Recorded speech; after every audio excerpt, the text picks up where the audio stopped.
नमस्कार मित्रों, मैं जयेश गांधी हूं और आज ये दूसरे ट्यूटोरियल में आपका स्वागत है।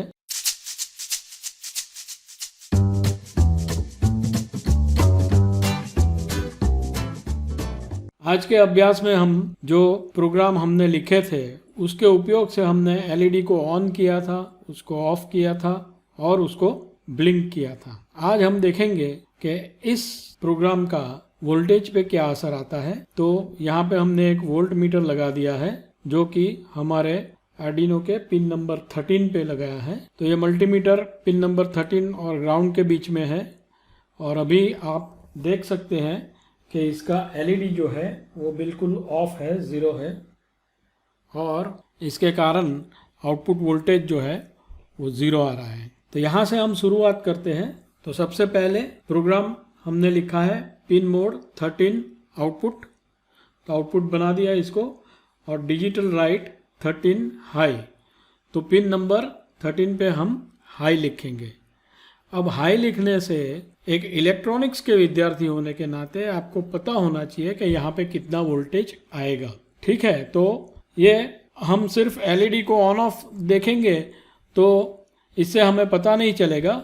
तो इसलिए ये मल्टीमीटर मैंने लगाया है और ये वोल्टेज रेंज में है, 20 वोल्ट की रेंज में है, आप देख सकते हैं। और इसका नेगेटिव यहाँ पे ग्राउंड में लगाया है और पॉजिटिव जो है वो पिन नंबर 13 पे लगाया है।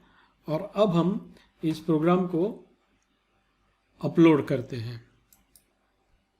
तो जैसे ही अपलोड हो जाएगा तो हमारा एलईडी ऑन हो जाएगा। आप देख सकते हैं यहाँ पे एलईडी जो है वो हमारा ऑन हो गया है और इसके साथ साथ यहाँ पे जो वोल्टेज है वो 5 वोल्ट के नज़दीक में 4.75 वोल्ट्स आ गया है। ये बहुत ही इम्पॉर्टेंट है, हर एक इलेक्ट्रॉनिक्स के विद्यार्थी को पता होना चाहिए कि यहाँ पे 4.5 से 5 वोल्ट के बीच में वोल्टेज आएगा। अगर हम इसको लो करते हैं तो फिर ये ज़ीरो हो जाएगा। इसको लो करते हैं और फिर अपलोड करते हैं तो फिर ये वोल्टेज ज़ीरो हो जाएगा। अगर हाई करते हैं तो 4.7 हो जाएगा। फिर अपलोड करते हैं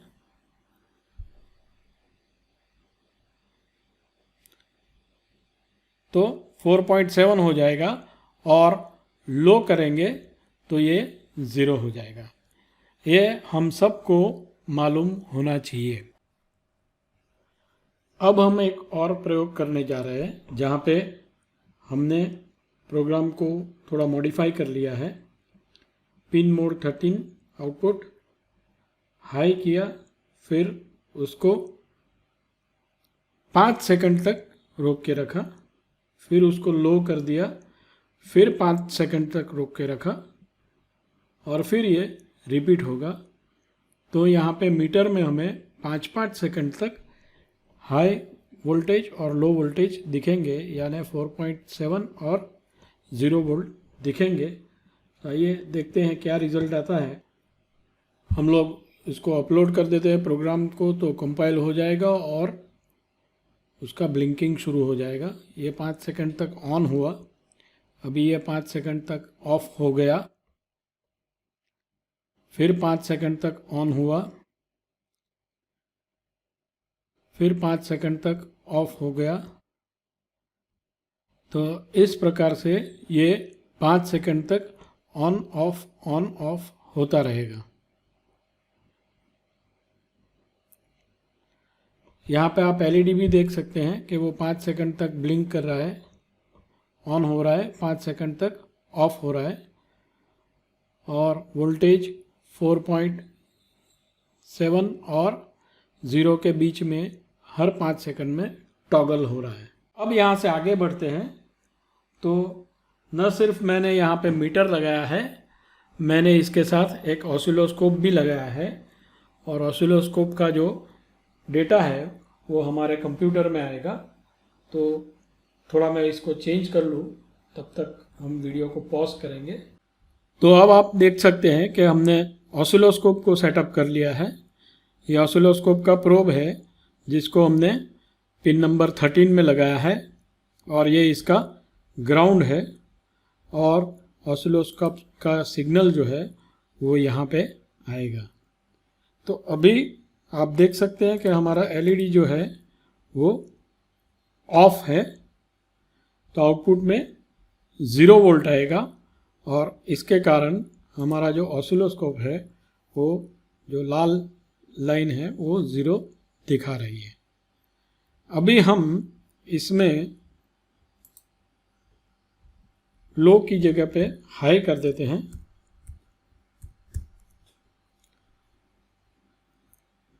और ये हाई जो है वो हम इधर यहाँ पे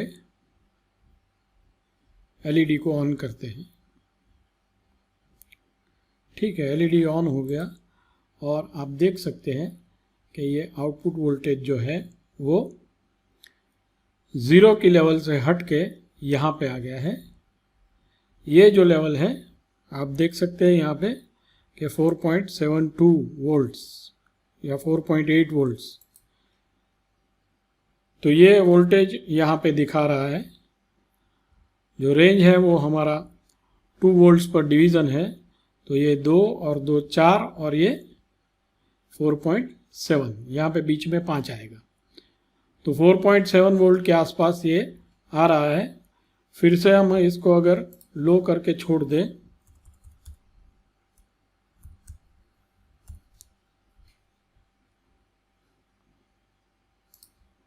तो हमारा एलईडी ऑफ हो जाएगा और हम देख सकते हैं कि ये हमारा वोल्टेज जो है वो 0 हो गया। फिर से एलईडी को देखें तो एलईडी हमारा ऑफ हो गया।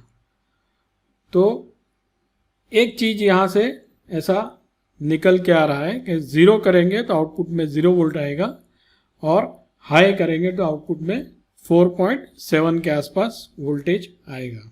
तो अब हम हमारा जो प्रोग्राम था जिसमें कि हमने एलईडी को ब्लिंक किया था और उसमें 1 सेकंड के लिए ऑफ होता है और 1 सेकंड के लिए ऑन होता है, इस प्रकार का हमने जो प्रोग्राम लिखा था। तो यहाँ पे हम सोच सकते हैं आगे कि 1 सेकंड के लिए वोल्टेज 13 नंबर पिन पे हाई रहेगा यानी 4.7 रहेगा और 1 सेकंड के लिए वो लो रहेगा यानी 0 रहेगा। तो इस प्रकार का हमको सीआरओ में वेवफॉर्म देखने को मिलेगा। तो आइए हम इसके बारे में भी थोड़ा देखते हैं। इस प्रोग्राम को अपलोड करते हैं और अपलोड हो जाए तो यहाँ पे ये जो एलईडी है वो ब्लिंक करने लगेगी और हम सीआरओ का जो आउटपुट है वो अगर देखें तो ये देख सकते हैं कि 1 सेकंड के लिए हाई रहता है और 1 सेकंड के लिए लो रहता है। तो इस प्रकार से हमें एक स्क्वायर वेव आउटपुट मिलता है जिसका 1 सेकंड हाई है और 1 सेकंड लो है। तो यहाँ पे आप देख सकते हैं कि इसका पीरियड क्या है, 2 सेकंड का पीरियड है और फ्रीक्वेंसी कितना है 0.5 हर्ट्ज। 2 सेकंड का पीरियड है, 1 सेकंड ऑन रहेगा, 1 सेकंड ऑफ रहेगा, फिर 1 सेकंड ऑन रहेगा, फिर 1 सेकंड ऑफ रहेगा और इसके कारण इसका फ्रीक्वेंसी जो है वो 0.5 हर्ट्ज ये फ्रीक्वेंसी हमको मिलती है। तो पीरियड और फ्रीक्वेंसी ये दोनों हम जो डिले दिया है उससे कंट्रोल कर सकते हैं। आइए थोड़ा डिले में चेंज करते हैं और देखते हैं कि क्या रिजल्ट मिलता है। तो हम इसको 100 सेकंड्स के लिए मिली सेकंड के लिए ऑन रखेंगे, 100 मिली सेकंड के लिए ऑफ रखेंगे और फिर देखते हैं यहाँ पे क्या होता है। ये ऑन ऑफ हो रहा है एकदम हाई रेट पे, 1 सेकंड में 10 बार, 1 सेकंड में 5 बार ऑन और 5 बार ऑफ हो रहा है। ठीक है, तो कितना फ्रीक्वेंसी हुआ 5 हर्ट्ज का।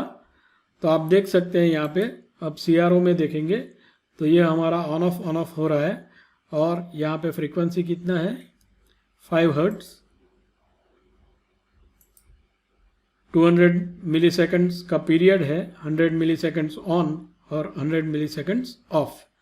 तो ये पीरियड हुआ और ये इसका फ्रीक्वेंसी हो गया। So you can see that the frequency is changing और उसके हिसाब से ब्लिंकिंग रेट भी उसका चेंज हो रहा है। उसका जो पीक आउटपुट वैल्यू है दैट इज़ अराउंड 4.8 वोल्ट्स। तो ये भी हमारा 4.8 वोल्ट आ रहा है। आइए आगे और देखते हैं, इसको हम और चेंज करते हैं और इस फ्रीक्वेंसी को हम 1 मिलीसेकंड तक ले जाते हैं। 1 millisecond on and 1 millisecond of, यानी कितना हुआ 2 मिलीसेकंड का टाइम पीरियड हुआ और 500 हर्ट्ज का फ्रीक्वेंसी हो जाएगा। तो आइए देखते हैं इसको क्या रिजल्ट देता है।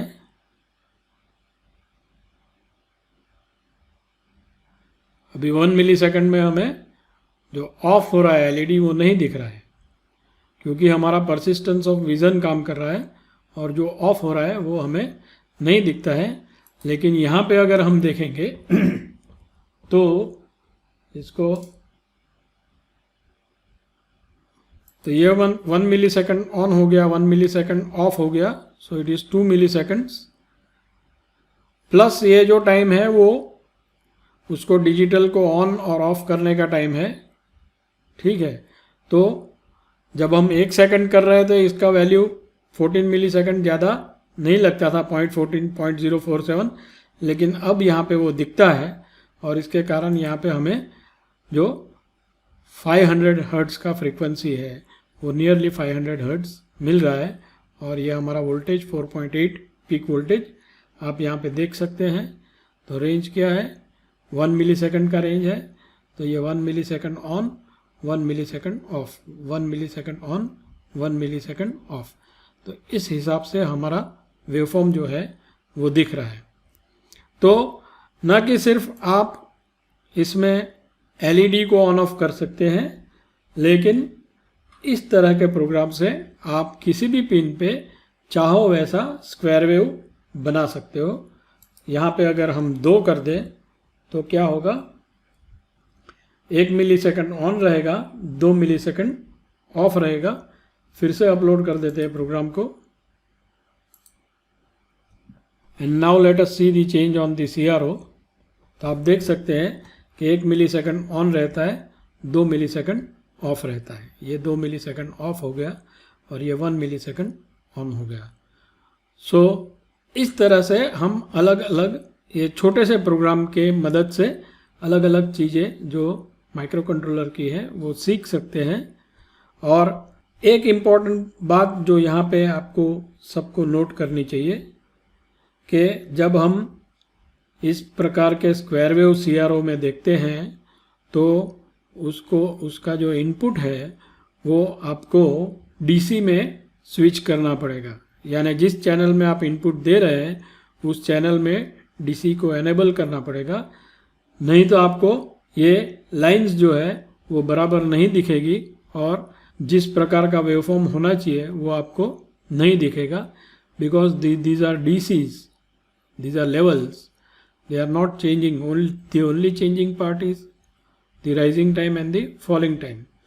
तो सब DC है और इसके कारण हमें CRO का सेटिंग जो है वो DC में करना पड़ेगा। तो इस हिसाब से हम इस ट्यूटोरियल के अंत तक पहुंच रहे हैं। आपके कीमती फीडबैक जो है वो हमें कमेंट करके दीजिए और इस चैनल को लाइक कीजिए, उसको सब्सक्राइब कीजिए। नमस्कार।